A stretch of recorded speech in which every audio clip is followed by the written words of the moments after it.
వేదిక పైనున్న గౌరవ ముఖ్యమంత్రి శ్రీ నారా చంద్రబాబు నాయుడు గారికి, బోఫర్స్ కుంభకోణాన్ని బయటికి తీసుకొచ్చిన హిందూ మేనేజింగ్ డైరెక్టర్, ఒకప్పుడు ఎడిటర్గా పనిచేసిన శ్రీ ఎన్ రామ్ గారికి, రాజస్థాన్ పత్రిక చీఫ్ ఎడిటర్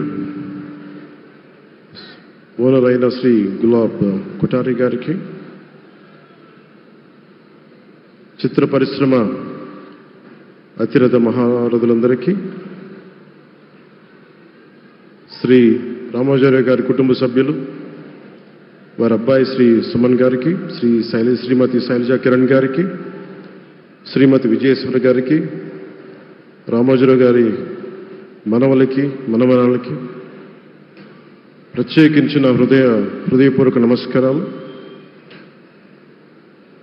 ముఖ్యంగా ఆయనతో పాటు వెన్నంటే ఉన్న ఆయన ఈనాడు పత్రికా కుటుంబానికి, జర్నలిస్ట్ కుటుంబానికి,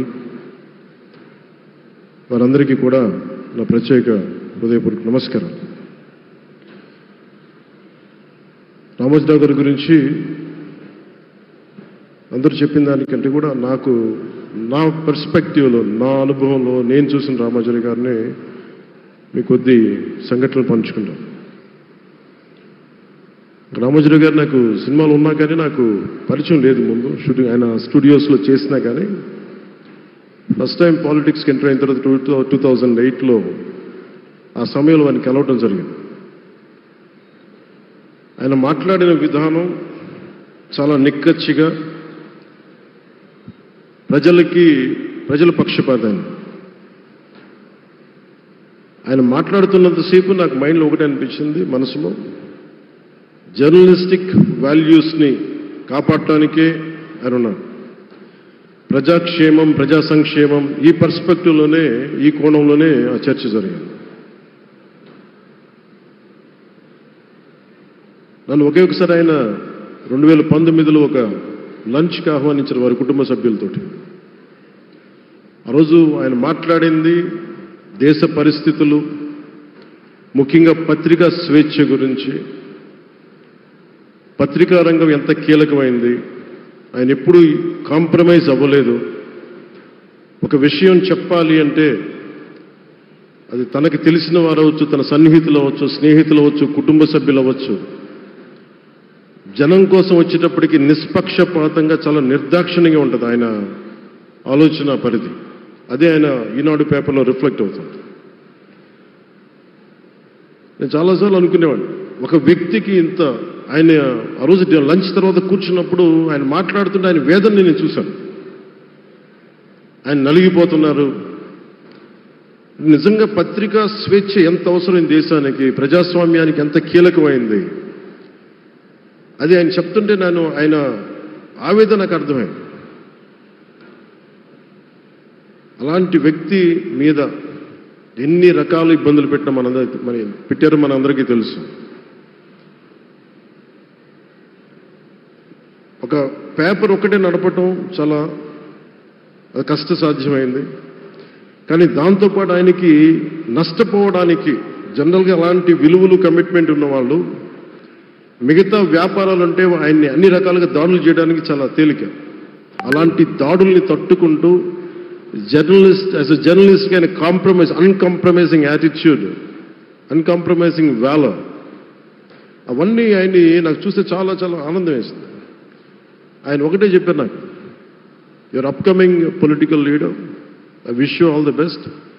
నీ జీవితంలో నువ్వు కాంప్రమైజ్ అవ్వకు, what ever you believe in, నువ్వు ఏదైతే నమ్ముతావో దాన్ని త్రికరణ శుద్ధిగా చేయని చెప్పి ఆయన చెప్పింది నేను ఈ రోజుకి మర్చిపోలేను.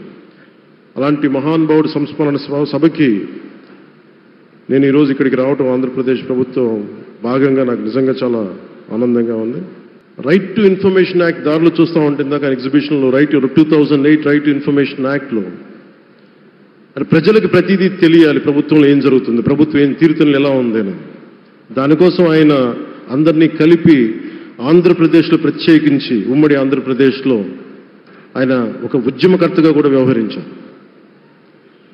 ఒక ఆర్టీఐ లాంటి థాట్ ప్రాసెస్ ఉండాలి అంటే ఒకటే ఉంటుంది, ఇది ఏమి జరిగినా ప్రజలకి తెలియాలి, ప్రభుత్వంలో ఉన్న రాజకీయ వ్యవస్థ ఏమి చేసినా ప్రజలకి తెలియాలి, వారికి అండగా ఉండాలని చెప్పి ఆయన చేసిన ఈ యజ్ఞం చాలా జటిలమైంది, చాలా కష్టమైంది. పత్రికా రంగంలో విస్తరించిందే కాకుండా సినిమా నిర్మాణ రంగంలో కానీ, స్టూడియోస్ కానీ, హోటలియర్గా కానీ ఇవన్నీ చాలా చేసి ఉండొచ్చు. కానీ ఆయన క్రక్స్ ఆఫ్ రామోజీరావు గారిది మోస్ట్ ఇన్స్పిరేషనల్ జర్నలిస్ట్.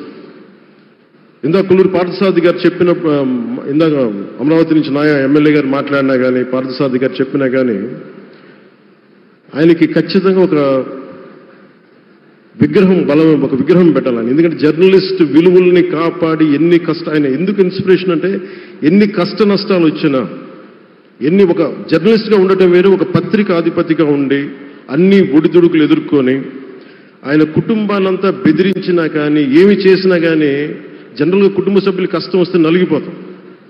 కానీ అది కూడా దాటుకొని నేను నా జర్నలిస్ట్ వాల్యూస్ నేను కాంప్రమైజ్ అవ్వను, ఏదైతే జరగనని చెప్పి ఆయన కూర్చోబెట్టి at the cost of his family members also he vent ahead and uphold the journalistic values.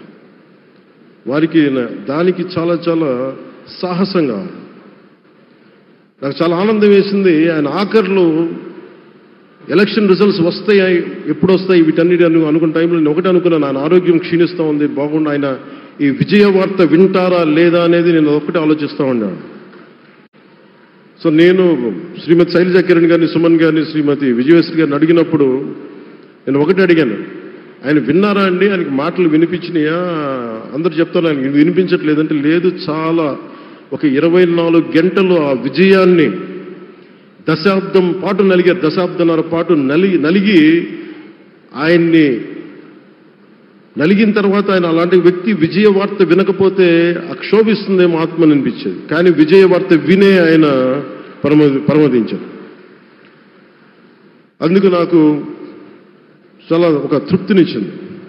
అలాంటి మహానుభావులకి నా నివాళులు అర్పిస్తూ ఆయన నుంచి ఎవరైనా నేర్చుకోవాల్సింది, ప్రజాస్వామ్యాన్ని పరిరక్షించడానికి ఎవరి స్థాయిల్లో, ఒక పత్రికాధిపతిగా కావచ్చు, ఎవరు ఏ స్థాయిలో ఉన్నా దాన్ని మనం కాపాడాల్సిన అవసరం ఉంది.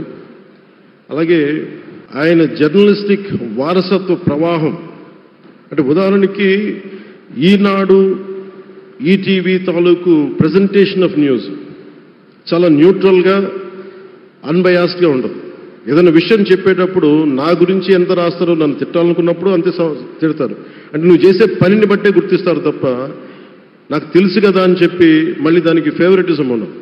అది తెలుగుదేశం పార్టీ కావచ్చు, ఇంకొక పార్టీ కావచ్చు, కాంగ్రెస్ కూడా కావచ్చు. కాంగ్రెస్ చేస్తే కాంగ్రెస్ని ఆయన్ని పైకెత్తిన సందర్భాలు ఉన్నాయి.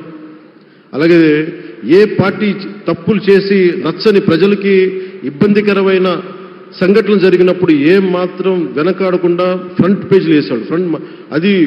ఫ్రంట్ పేజీలో మరీ చాలా బలంగా చేసేవాడు.